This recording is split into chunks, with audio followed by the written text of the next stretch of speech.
appliance boxes. I find tens of them in people's houses. And a perfect example is this one, an appliance box I found in my own garage. Because recently we bought a monitor for a computer because of course we've all been working from home and homeschooling. So we had to order in some extra equipment. But it's really easy for these to be just stacked up in a basement or a loft or a garage. And then they kind of stay there and they build up and build up.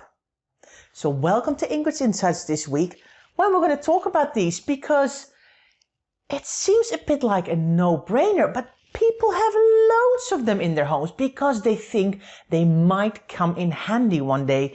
And the thing is, it's never just the box, is it?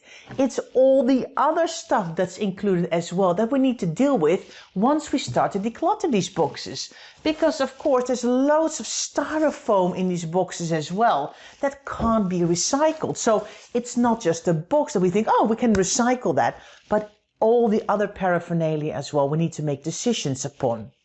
So I got this out of my garage. We recently bought it. So now it's time to declutter from my house. So I want to talk to you about what I'm going to do with all of the stuff that's in here.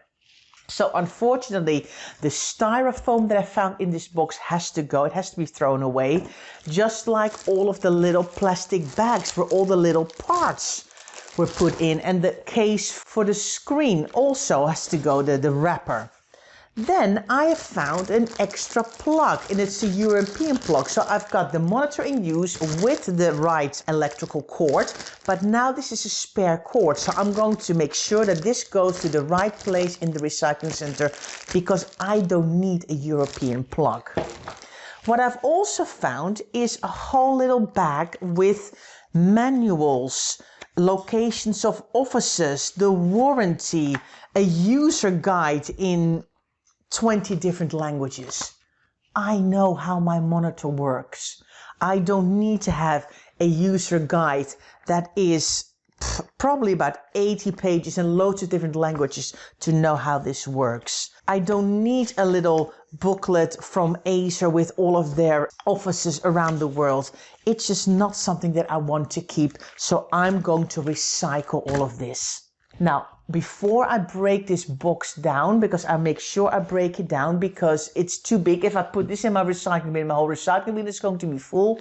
So I'm going to break it down in smaller pieces. But I've realized that actually when it was delivered, there was a sticker with my address here on the side of the box. So I'm going to take my little ID roller and I'm going to on the side roll out my ID and my address so nobody can see what my details are when I put this in the recycling bin.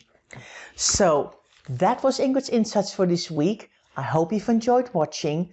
Let me know how many boxes you have at home and how many are lurking in your loft and in your basement and in your garage. Can you declutter some of these? Because honestly, you don't need them. This monitor has been in my house for a couple of months now. I no longer need this box. I know it's all working, so this can be decluttered. So looking forward to hearing from you, and thanks for watching and see you soon.